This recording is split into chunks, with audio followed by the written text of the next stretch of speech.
اعوذ باللہ من الشیطان الرجیم بسم اللہ الرحمن الرحیم رب اشرح لی صدری ویسر لی امری واحلل عقدۃ من لسانی یفقہوا قولی۔ معزز سامعین، آج ہم 28ویں پارے اور سورہ مجادلہ کے مضامین پڑھیں گے۔ حزب اللہ اور حزب الشیطان کے کردار کی وضاحت۔ رکوع نمبر 1، آیات 1 سے 6۔ حزب اللہ کا طرز عمل۔ پہلے رکوع میں حزب اللہ کا یہ وصف بیان کیا گیا کہ اس میں شامل ہر فرد اختلاف رائے کا اظہار اس فورم پر کرتا ہے جسے اختلافات حل کرنے کے لیے اختیار ہوتا ہے۔ کسی دوسری سطح پر اختلاف کا بیان اجتماعیت میں انتشار پیدا کرتا ہے۔ ایک خاتون حضرت خولہ بنت سلبہ کے شوہر حضرت اوس بن صامت رضی اللہ تعالیٰ عنہ نے ان سے ظہار کر لیا، یعنی قسم کھا کر کہا تم میرے لیے ماں کی طرح محترم ہو۔ دور جاہلیت میں ظہار کرنے سے ایک شخص کی بیوی اس پر ہمیشہ کے لیے حرام سمجھی جاتی تھی۔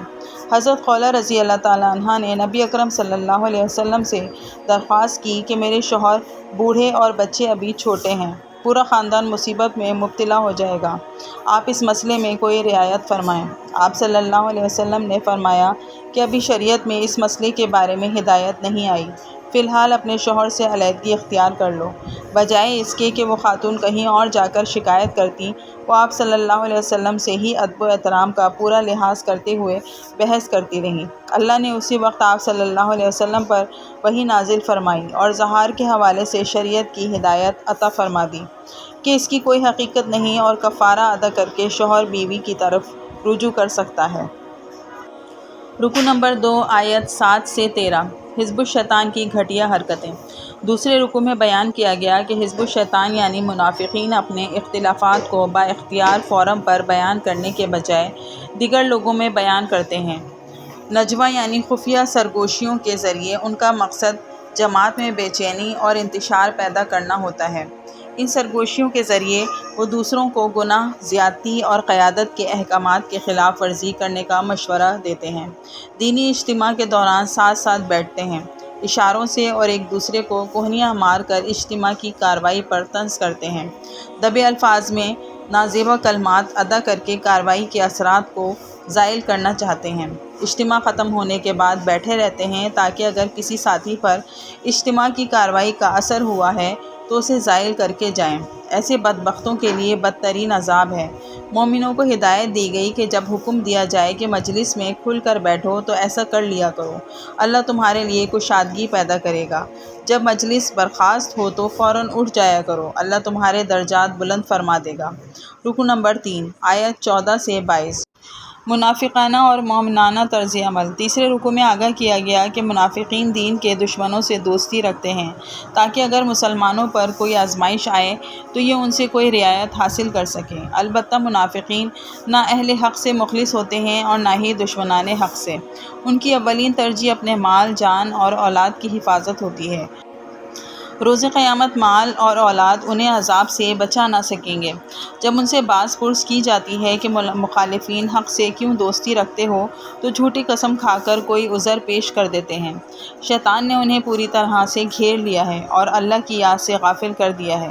شیطان کی یہ جماعت ذلیل ہو کر رہے گی، کیونکہ اللہ نے طے فرما دیا ہے کہ آخر کار غلبہ اللہ اور اس کے رسولوں کا ہوگا۔ سچے مومن ایسے لوگوں کے بارے میں کوئی نرم گوشہ نہیں رکھتے جو دین کے دشمن ہیں، خواہ وہ ان کے باپ، بیٹے، بھائی یا کوئی اور رشتہ دار ہی کیوں نہ ہوں۔ اللہ نے ایمان کی حقانیت ان کے دلوں میں ثبت کر دی ہے اور قرآن کے فیض سے اس ایمان کو تقویت دی ہے۔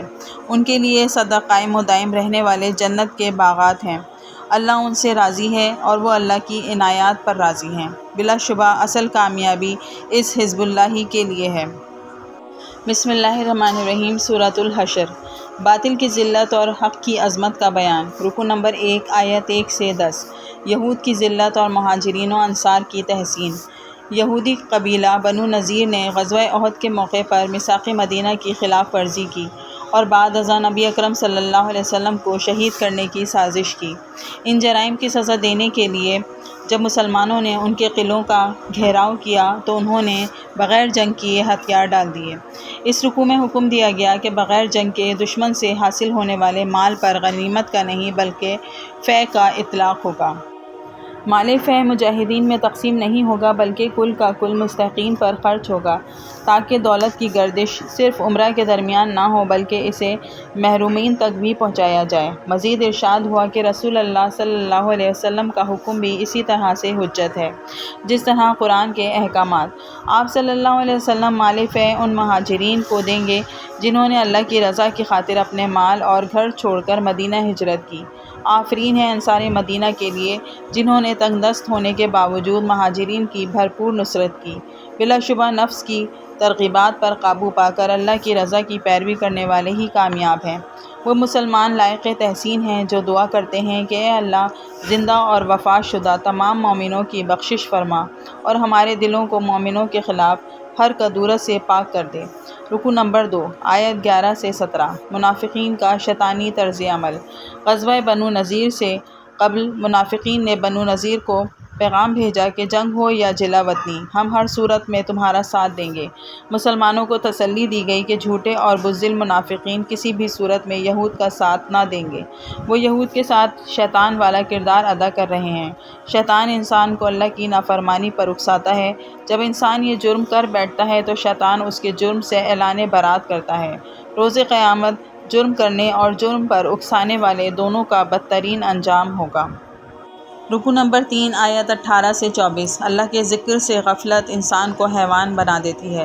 تیسرے رکوع میں ہر انسان کو جھنجھوڑا گیا کہ وہ اپنا جائزہ لے کہ کل یعنی آخرت کی ابدی زندگی کے لیے اس نے کیا تیاری کی ہے، توشہ آخرت کے لیے مال اور جان کی کتنی قربانیاں دی ہیں۔ انسان کی عظمت دراصل اسے روح ربانی کی وجہ سے ہے جو انسان کے جسمانی وجود میں ڈال دی گئی ہے۔ اس روح کی غذا اور تسکین اللہ کا ذکر ہے۔ جو بد نصیب اللہ کے ذکر سے غافل ہوتے ہیں وہ اپنی روح کو مجروح کر کے خاکی وجود میں دفن کر دیتے ہیں، اور اب وہ انسان نہیں محض ایک حیوان بن جاتے ہیں۔ مزید ارشاد ہوا کہ اگر قرآن مجید کو کسی پہاڑ پر نازل کیا جاتا تو وہ پہاڑ اللہ کے رعب سے پھٹ کر ذرات کی صورت میں بکھر جاتا۔ سورہ اعراف کی آیت 143 میں یہی تاثیر اللہ سبحانہ تعالیٰ کی تجلی کی بیان کی گئی ہے کہ جب موسیٰ علیہ السلام کے رب نے پہاڑ پر تجلی ڈالی تو اسے ریزہ ریزہ کر دیا۔ گویا کلام ربانی کی وہی تاثیر ہے جو تجلی ذات ربانی کی ہے۔ رکوع کے آخر میں اللہ تعالیٰ کی عظمت و جلال کی کئی شانیں بیان کی گئی ہیں۔ بسم اللہ الرحمن الرحیم۔ سورۃ الممتحنہ۔ حق کے دشمنوں سے نفرت کرنے کی تلقین۔ رکوع نمبر 1، آیت 1 سے 6۔ اہل باطل سے ہمدردی راہ حق سے دور کر دے گی۔ یہ سورہ مبارکہ ایک خاص واقعے کے پس منظر میں نازل ہوئی۔ سن 8 ہجری میں نبی اکرم صلی اللہ علیہ وسلم نے مکہ کی طرف پیش قدمی کا منصوبہ بنایا۔ آپ صلی اللہ علیہ وسلم چاہتے تھے کہ یہ منصوبہ خفیہ رہے، مسلمان اچانک مکہ پہنچ جائیں، اہل مکہ کو مقابلے کی تیاری کا موقع نہ ملے اور بغیر خون ریزی کے مکہ فتح ہو جائے۔ ایک بدری صحابی حضرت حاتب بن ابی بلتہ رضی اللہ تعالیٰ عنہ کے اہل خانہ مکہ میں تھے۔ آپ رضی اللہ تعالیٰ عنہ نے چاہا کہ اہل مکہ پر ایک احسان کر دیں تاکہ وہ ان کے اہل خانہ کو کوئی نقصان نہ پہنچائیں۔ انہوں نے سرداران قریش کو ایک خط کے ذریعے مسلمانوں کے لشکر کی آمد کی اطلاع دینے کی کوشش کی۔ آپ صلی اللہ علیہ وسلم کو وحی کے ذریعے اس کوشش کی اطلاع ہو گئی۔ اس سورہ مبارکہ میں حضرت حاتب رضی اللہ تعالیٰ عنہ کو متوجہ کیا گیا کہ حق کے دشمنوں سے ہمدردی انسان کو راہ حق سے دور کر دے گی۔ اس حوالے سے حضرت ابراہیم علیہ السلام اور ان کے ساتھیوں کا طرز عمل بہترین نمونہ ہے۔ انہوں نے اپنی قوم سے صاف صاف کہا کہ ہم تم سے اس وقت تک کے لیے اعلان بیزاری کرتے ہیں جب تک تم اللہ پر خالص توحید کے ساتھ ایمان نہیں لے آتے۔ اللہ ہمیں اس طرز عمل کی پیروی کی توفیق عطا فرمائے، آمین۔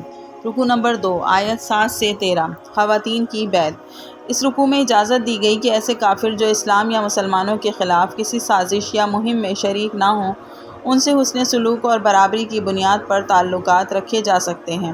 ایسے عناصر سے ہرگز دوستی نہ کی جائے جو اسلام یا مسلمانوں کے خلاف سازشوں اور مہمات میں شریک ہوتے ہیں۔ مسلمانوں اور مشرکین کے درمیان نکاح کا معاملہ بھی جائز نہیں۔ مسلمان عورت کا مشرک شوہر سے نکاح ٹوٹ چکا ہے، اسی طرح مسلمان مرد کو چاہیے کہ وہ مشرک بیوی کو آزاد کر دے۔ نبی اکرم صلی اللہ علیہ وسلم کو تلقین کی گئی کہ وہ مومن خواتین سے اس عہد پر بیعت لیں کہ وہ شرک، چوری، زنا اور اپنی اولادوں کو قتل اور بدکاری کی تہمت لگانے کا جرم نہیں کریں گی۔ معروف معاملات میں آپ صلی اللہ علیہ وسلم کی نافرمانی نہ کریں گی۔ آپ صلی اللہ علیہ وسلم نے مردوں اور خواتین دونوں سے بیعت لی تاکہ امت کے لیے جماعت سازی کے حوالے سے ایک مسنون اساس فراہم ہو جائے۔ معزز سامعین، آج ہم نے سورہ مجادلہ، سورۃ الحشر اور سورۃ الممتحنہ کے مضامین پڑھے۔ اللہ تعالی ہمیں اور آپ کو اس کو سمجھنے اور اس پر عمل کرنے کی توفیق عطا فرمائے۔ آمین۔ وما علینا الا البلاغ۔